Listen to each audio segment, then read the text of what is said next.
Olá, bom, hoje então a gente vai conversar um pouquinho sobre um dos livros mais incríveis que eu já li na minha vida, gente. Li e reli, aliás. Esse aqui então é o Crime e Castigo, de Fyodor Dostoiévski. Esse livro aqui foi publicado ali por volta de 1860. Ele foi idealizado durante os anos em que o autor do livro ficou preso na Sibéria, né? Ele foi condenado a 4 anos de serviços forçados por conta das pessoas com quem ele andava, praticamente. Então, assim, ele fazia parte de alguns grupos socialistas, então o czar da época tinha muito medo de que uma revolução acontecesse e ele fosse morto, enfim. Então esses grupos socialistas eram perseguidos, o Dostoiévski foi preso, ele foi condenado à morte, mas aí na última hora a sentença dele foi trocada e ele foi então para a Sibéria, um lugar muito frio e inóspito, e eram para lá que iam então as pessoas condenadas a serviços forçados. Então durante esse período na Sibéria, o Dostoiévski vai idealizar o livro, vai começar a escrevê-lo num dado momento, vai descartar tudo aquilo, vai voltar a escrever essa história e vai escrever nada mais, nada menos do que um dos livros mais icônicos da literatura universal, gente. Então, caso você nunca tenha lido Crime e Castigo, eu espero de coração, né, convencê-lo até o final desse vídeo a dar uma chance para esse livrinho maravilhoso. Mas vamos lá então, gente. Como o próprio título do livro já diz pra gente, né, e esse aqui não é aquele tipo de livro do qual você possa reclamar de spoilers, porque afinal de contas a gente já sabe desde a capa que a gente vai acompanhar uma história então que vai do crime ao castigo. Quem é que vai cometer esse crime? O nosso Raskolnikov. Ele tem ali então seus 20 e poucos anos, ele é um ex-estudante, ele se vê obrigado a abandonar os seus estudos universitários por conta de sua situação financeira, inexistente, eu diria. Então, assim, ele vem de uma família pobre, mas ele consegue estudar e tudo mais. A irmã dele também, aliás, tem uma educação muito boa. Então a gente nota que aquela família dava muita importância a isso, hein? Muito bem. E para manter esse filho, esse irmão estudando, né, as mulheres da família, né, o pai, não se fala do pai do Raskolnikov aqui nesse livro. As mulheres, então, trabalham para mandar dinheiro para ele. Só que a situação na Rússia tá tão complicada e as duas também estão vivendo ali numa penúria terrível, né? Elas não conseguem mais mandar dinheiro para ele. Então, outra coisa que ele faz para se manter nessa universidade também é dar aulas particulares. Só que por conta da situação também, muitas pessoas vão cancelando essas aulas particulares, ele vai perdendo esses alunos. Por falta de dinheiro, então, ele precisa sair da universidade. Então, esse ter saído da universidade vai complicar ainda mais a situação dele como professor particular. Vai chegar uma hora em que ele não vai mais conseguir emprego porque ele não tem mais como se vestir, como se alimentar. Então é como se a situação ao redor dele o impedissem de continuar. Então ele vai ficando cada vez mais retraído, isolado. Ele vive num quartinho alugado que é assim, sei lá, gente. Pense aí no pior alojamento que você consegue imaginar. Pois é lá que Raskolnikov vive. Só que ele é muito inteligente, ele é acima da média. E num dado momento aqui da leitura, a gente vai ficar sabendo que Raskolnikov chegou a escrever um artigo e publicar numa revista.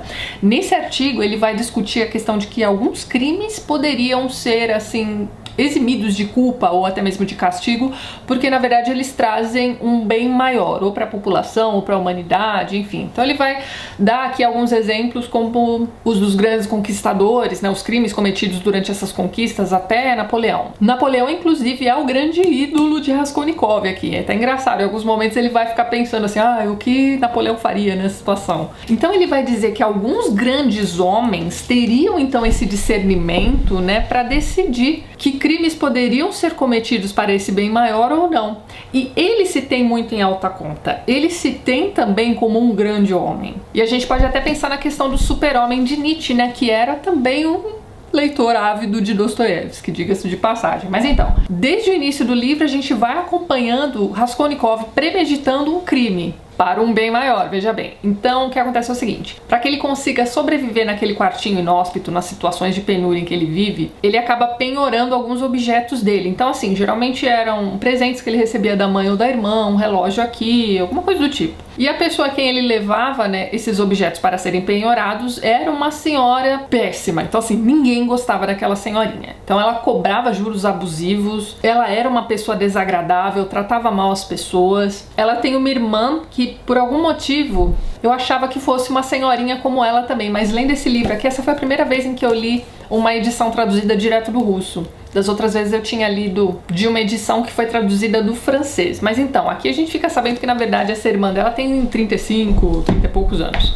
mas é uma pessoa cuja vida fez com que ela ficasse realmente acabada, digamos assim. Então, essa irmã era super maltratada pela usurária, né, pela senhorinha que faz ali os penhores. E todos os vizinhos sabiam disso, enfim. Era uma pessoa que Raskolnikov vai catalogar como piolho. Então, assim, ele divide a humanidade entre pessoas extraordinárias, grupo do qual ele faz parte, e os piolhos. Então ele começa a premeditar a morte dessa velha usurária, mas com um motivo nobre, na opinião dele. Então seria assim, ele livraria o mundo da presença daquela pessoa horrorosa e ele também conseguiria o dinheiro suficiente, né? Porque afinal de contas, além do assassinato, ele roubaria ali uma quantia em dinheiro para continuar seus estudos, para ajudar a mãe e a irmã. E aí, conforme o livro vai correndo, a gente vai percebendo que essa questão do dinheiro nem era importante no fim das contas. Mas ele vai, então, se equipar com essa teoria dele, de que alguns crimes podem ser cometidos desde que visem um bem maior, vai até lá e mata essa senhorinha a machadadas. Esse é o crime cometido por ele. Só que é o seguinte, quando ele está ali terminando o serviço, digamos assim, com essa senhorinha, a irmã chega. E aí, naquele momento de pânico, ele acaba matando a irmã da usurária também. E aí, nós, enquanto leitores, podemos até pensar assim, ah tá, matar a usurária tudo bem porque ela era um piolho, mas e a coitada da irmã? Esse crime não estava nos planos, esse foi um crime baixo, né, enfim. Mas conforme a leitura vai correndo, a gente vai percebendo que o Raskolnikov, apesar de, numa camada mais profunda ali da consciência dele, ele saiba que esse assassinato da irmã da usurária não se encaixaria naquela categoria de crimes que ele tinha estabelecido na teoria dele, mas ao mesmo tempo, na superfície ali, na consciência dele, esse segundo assassinato nem vai aparecer tanto assim. De vez em quando ele vai se lembrar, eu matei a Elizaveta também. E para por aí. Além do pânico da presença dessa segunda mulher que ele precisou assassinar, ele vai passar por um segundo momento de pânico naquele momento, que é o de não conseguir roubar o dinheiro que ele tinha pensado em roubar. Então ele acaba pegando alguns objetos pequenos, uma correntinha, uma bolsinha de moedas, uma coisa assim, e sai dali. E aí, pra vocês terem uma ideia, ele acaba nem ficando com aqueles objetos, né, com aquelas miudezas que ele pega ali na cena do crime. E a partir desse momento em que ele consegue sair da casa da usurária, voltar pra casa dele, a gente vai acompanhando então todo o processo de culpa do Raskolnikov.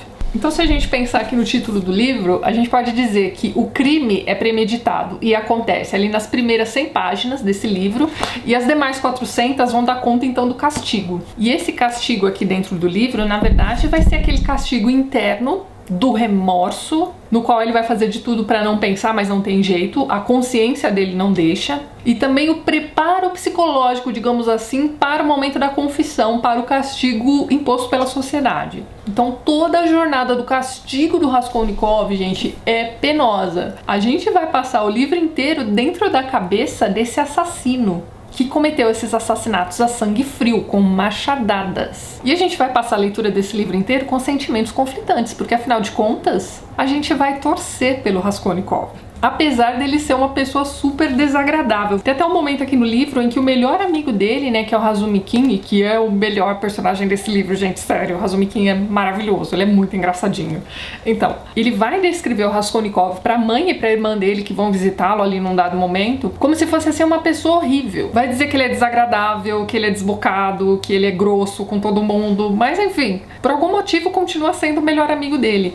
Então, o Raskolnikov já traz no próprio nome, né, essa palavrinha russa, né, Raskol, que quer dizer então dividido. Inclusive eu estava me lembrando da biografia de Pedro Grande, que já tem vídeo aqui no canal, vou deixar o link aqui embaixo. Naquele livro a gente fica sabendo sobre a divisão da Igreja Ortodoxa Russa. Na verdade, o imbróglio todo com a Igreja Russa começa lá na época de Ivan o Terrível, né, antes dos Romanov, mas quando Pedro Grande resolve transferir a capital da Rússia, né, que era em Moscou, para São Petersburgo, temos aí todo um problema com a igreja novamente. Então naquele livro a gente lê um pouquinho sobre isso. Essa questão da divisão, né, na Igreja Russa é chamada de Raskol. Então o que acontece aqui com Raskolnikov? Ele é um personagem dividido. Primeiro a gente pode pensar nele como um personagem apartado dos demais, então ele é isolado e tudo mais, né? Tanto da família como dos amigos ou dos vizinhos, das outras pessoas. Mas ele também tem uma divisão dentro de si mesmo. Então o Raskolnikov vai oscilar entre momentos em que ele odeia todo mundo, em que todo mundo é piolho menos ele, e outros momentos em que ele é altruísta, vai pensar no próximo, ele não tem onde cair morto, mas ele vai dar todo o dinheiro que ele recebe da mãe ou por outros motivos para pessoas que têm uma situação tão ruim quanto a dele ou piores ainda do que a dele. Ele vai também se meter numa baita de uma encrenca para ajudar a irmã, que está se vendo obrigada a aceitar um casamento tenebroso, mas porque, né, o futuro noivo seria então uma pessoa com muito dinheiro, poderia ajudar a família toda financeiramente. Então, apesar da luta interna que ele passa ao longo do livro todo, ele tem também momentos em que ele está ajudando o próximo e pensando nos outros. Então é como se o Raskolnikov fosse dividido entre o orgulho e a consciência. Ele vai inclusive ficar doente, fisicamente doente mesmo. Ele vai ter febres horrorosas por conta dos crimes que ele cometeu e dos desdobramentos que vieram a partir desses crimes. E a gente vai acompanhando aqui ao longo desse livro todo tudo que está acontecendo com o Raskolnikov, tudo que está passando pela cabeça dele. E uma coisa que a gente precisa ter em mente também, quando a gente fala de Crime e Castigo, é que ele não tenta esquecer os assassinatos, mas ele tenta justificá-los. Então, apesar de toda essa luta interna que a gente acompanha ao longo do livro todo, a gente vai também acompanhar um personagem que vai passar boa parte dessas 500 e tantas páginas aqui num estado de superioridade. Nem no momento em que ele confessa o seu crime, ele vai se considerar uma pessoa errada por tê-lo cometido. Mas além desse aqui ser um livro que vai mostrar pra gente a jornada de um homem do crime ao castigo, este livro vai mostrar pra gente também a jornada deste homem para que ele se torne humano novamente.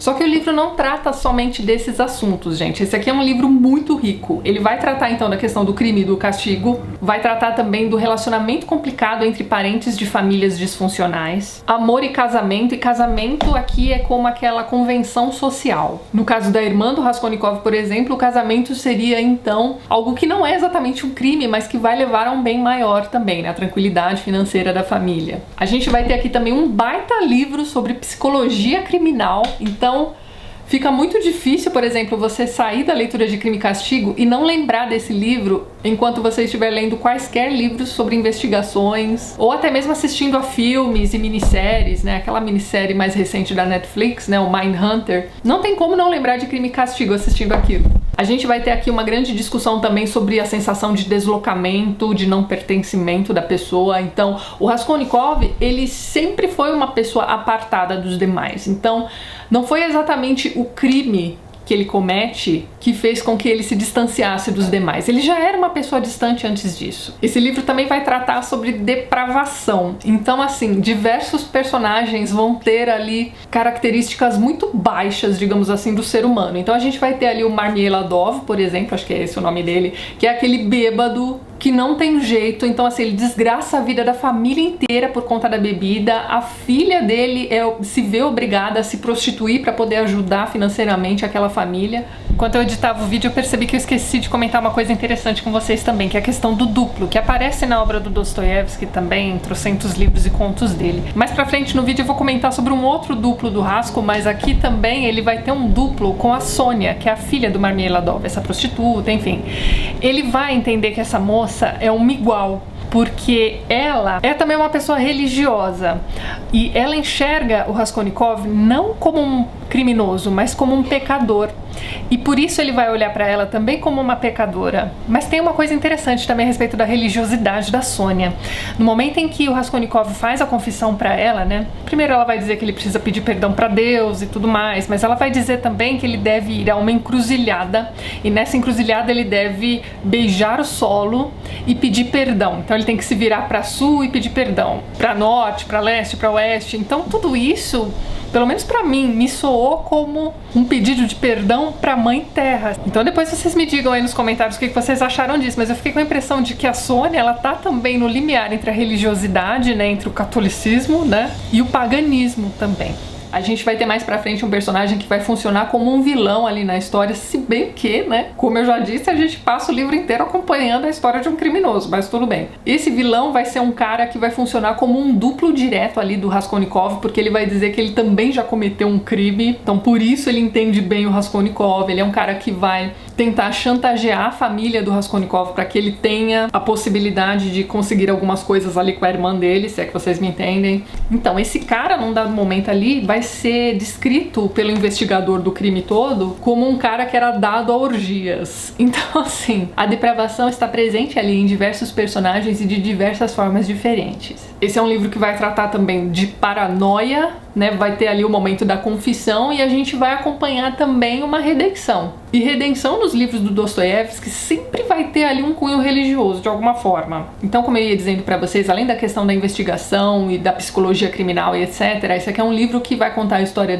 da jornada deste homem quebrado, até que ele se transforme em um humano propriamente dito novamente. E a gente vai ter também a questão dele se transformar também numa pessoa inteira, já que ele era uma pessoa dividida. Então essa inteireza, digamos assim, vai acontecer quando? Quando ele descobre o amor. Então é mais ou menos como se o Dostoiévski estivesse dizendo pra gente, né, fazendo pra gente uma moral da história, ao mostrar que através do amor e do altruísmo você vai conseguir então se redimir e se conectar com os outros novamente. Mas assim, gente, a gente vai acompanhar a divisão do Raskolnikov, digamos assim, durante o livro todo, até o epílogo, sei lá, até as últimas páginas. A redenção do Raskolnikov não é nada fácil, é muito penosa, inclusive.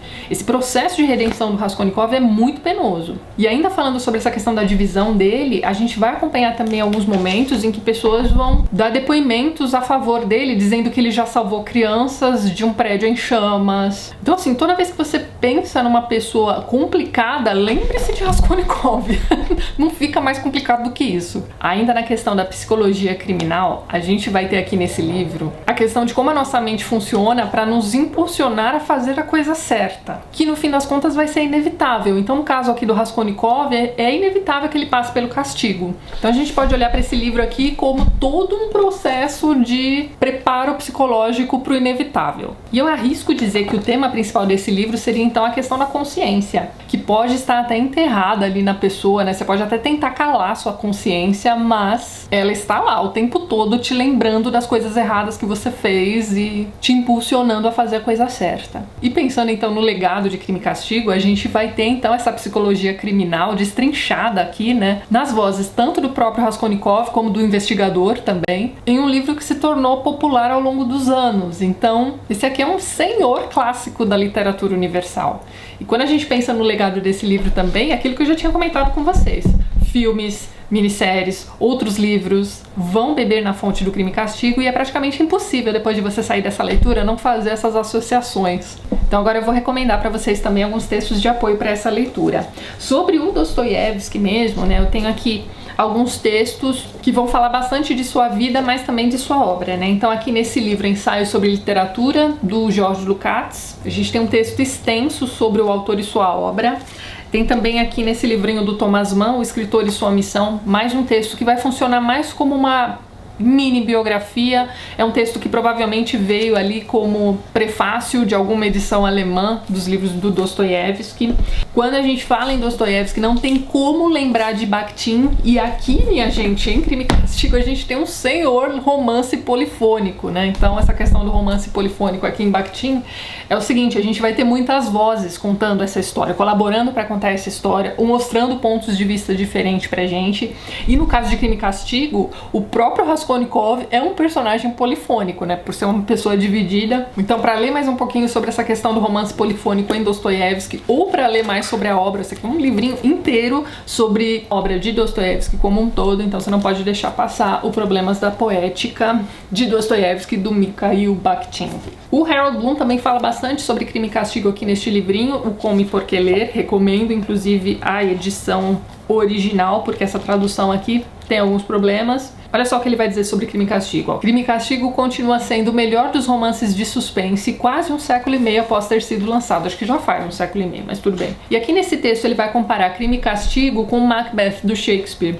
E aí olha só que interessante, ó. Assim como Shakespeare, Dostoiévski nos torna cúmplices dos assassinatos cometidos por seus heróis vilões.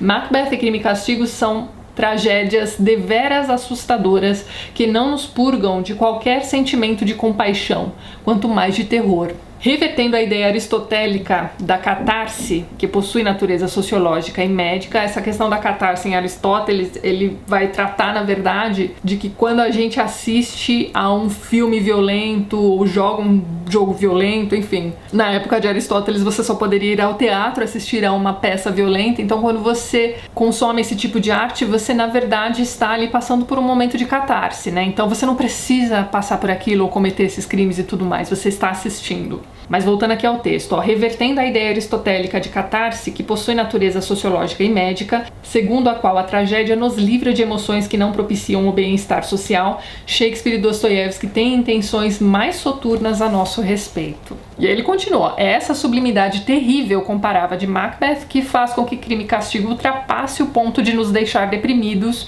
enquanto vivemos aquele inóspito verão em Petersburgo, no qual o pesadelo fantasmagórico se transforma em realidade. Então é isso aí. Apesar de ser uma história terrível, é um livro em que em diversos momentos você vai até se esquecer de que se trata então da descrição de um assassinato, da história de um assassino, e a gente vai ter diversos alívios cômicos, né? Como eu disse pra vocês, Razumikin está aqui neste livro para isso mesmo, não é mesmo? Aqui nesse livro, Conversando com Mrs. Dalloway, a gente vai ter então uma das versões, né, de como Dostoiévski teve a ideia para escrever Crime e Castigo. A autora desse livro, né, que é a Celia Blue Johnson, vai contar pra gente então aquela coisa de que ele teve essa ideia para escrever esse livro durante seus anos de trabalhos forçados na Sibéria. Mas existe uma outra versão dessa história que vai dizer que, na verdade, ele estava pensando em escrever um livro sobre os problemas do álcool. E aí, conforme ele foi escrevendo, o livro foi tomando outro rumo, outra proporção, enfim, acabou saindo aí o Crime e Castigo. Talvez essas duas histórias se complementem, vai saber, mas fica aqui a dica desse livro bacana também. Aqui nesse livro a autora se propõe a contar pra gente como surgiram as ideias de grandes clássicos da literatura universal. Então é isso, gente, fica a dica aqui pra vocês de um livro maravilhoso. Se você nunca leu Crime e Castigo, sério, você precisa conhecer Raskolnikov e Razumikin e os outros personagens que também são maravilhosos. Então é isso, vejo vocês nos próximos vídeos do canal. Um beijo grande pra todo mundo e até mais!